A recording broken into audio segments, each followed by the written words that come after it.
What's up, guys? My name is Zach. I'm here with Travis Worley. We're part of the Warren Group, and we're here at a Gulffront property on the west end of Panama City Beach. We're going to talk today a little bit about the market here in Panama City Beach over the last couple months. Travis, this is expected to be a really big summer for Panama City Beach.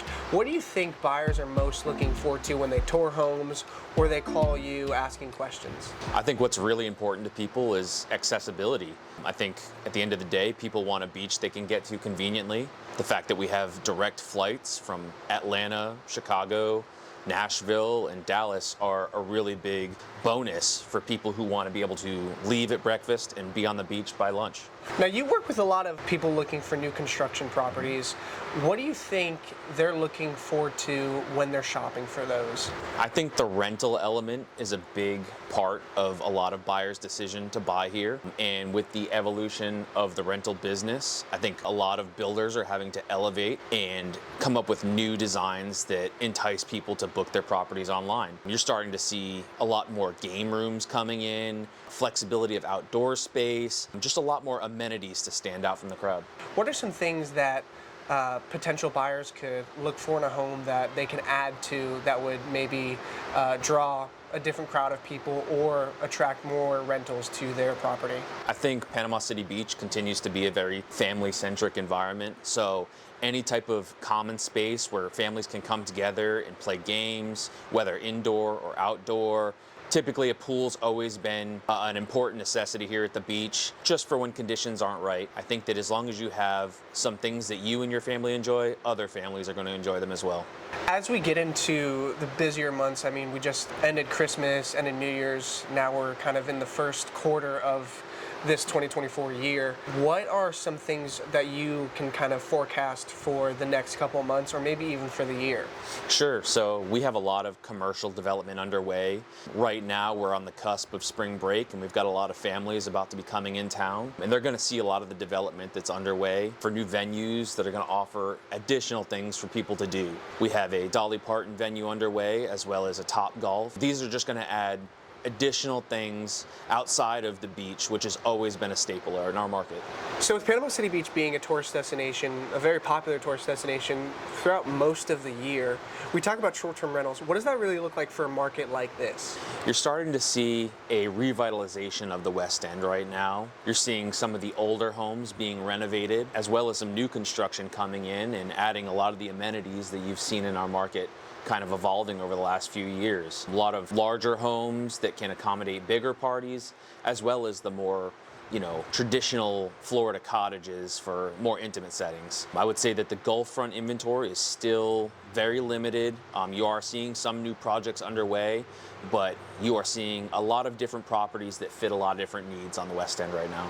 And with that new construction, so we see a lot of houses that are complete and then a lot of houses that are still under construction, and then maybe a lot of vacant lots on the Gulf. Would you say that those new construction homes versus those old Florida cottages or old style Florida homes here on the West End or in Panama City Beach, do you think that that's a 50-50 or?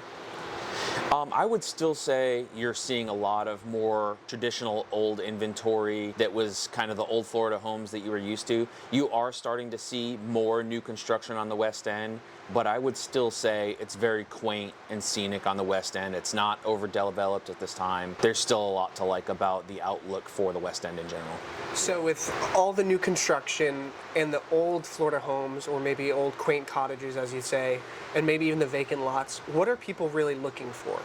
I'd say we have a lot of demographics looking for different things, honestly. We have smaller families looking for, the traditional cottages like you mentioned, and then we have generational families that are kind of looking for houses that will accommodate other parts of the family that would like to travel as well. So you have a really good mixture of new construction as well as old Florida feel right now. We talk about new construction a lot, but also those old, older block homes or old Florida cottages. With all the new things coming to Panama City Beach, what does that really look like over this year or the next coming years? I think you're starting to see a lot more people who are looking at Panama City Beach as a primary residence destination. So you're getting this, mix of rental properties, primary homes, and second homes. And as Panama City Beach evolves and adds more commercial, you're starting to see a lot more people who can justify moving here full time. and make this a reality. So we know that about 400,000 people are moving to Florida annually. A lot of those people have come to Bay and Walton County, especially Panama City Beach. There's a lot of new construction everywhere, as we mentioned. How is Panama City Beach going to accommodate all these people? I think it starts at the infrastructure. We're starting to see a lot of primary residence style planned developments coming in just north of the beach, as well as we've recently broken ground on a hospital, which will be able to service the area. For the longest time, we haven't had anything within a reasonable proximity. That's the first hospital in Panama City Beach. Absolutely, absolutely. This will serve as not only a hospital, but an emergency facility in the event that it's needed. I think that's a great addition to the area. That'll be perfect. And with all those Latitude Margaritaville, which is down 79, maybe about 10, 15 minutes away from the beach, who's living there? Who's buying there? What type of demographic are we looking at there? The Margaritaville Latitudes community is a 55 and up community. Those of you who are familiar with the villages are probably going to understand the concept that's being rolled out. It's going to have a lot of amenities, a lot of green spaces. It will also have a marina down the line is in the plans, but it's got great access to the beach. You have great access to Pier Park. So as far as dining, shopping, and entertainment goes, you're right where you need to be. All right, so you have homes, you have Gulfront homes, you have homes just off the water, a couple blocks off, and then you have condos. Who's buying what?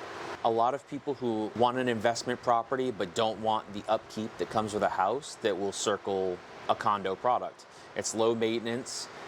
Most of the property is maintained by the HOA, so it gives you the option to come down and use it as you please, but not necessarily have to sink a ton of time into the upkeep.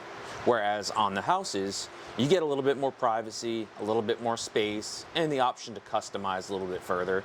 So I think a lot of people who want to be a little bit more hands-on with their property will see value in a home. Travis, you're pretty in tune with a lot of short-term rental markets elsewhere, but mostly here every single day.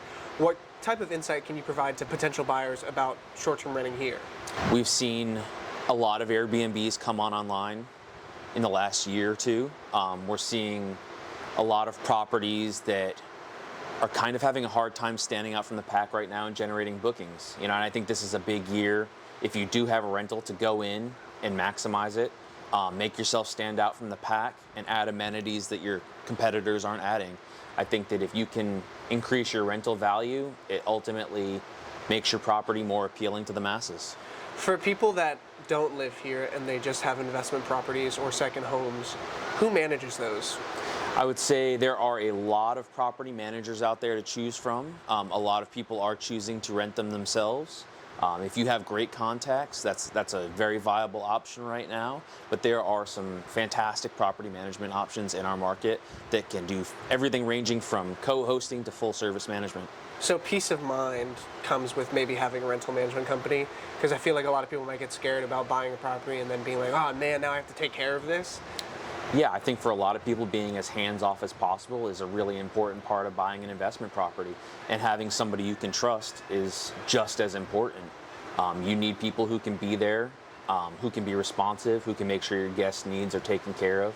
I think those are really important elements to cover if you want to have a successful investment property here at the beach. With all the new construction, all the condo options, and maybe even homes that are being renovated, and especially all the infrastructure coming to Panama City Beach, like the roads, restaurants, venues, there's so much to look forward to. Absolutely. We're really excited about the direction of Panama City Beach and our surrounding markets. And if you have any further questions, feel free to reach out. We'll answer them. Thank you, Travis. Thank you.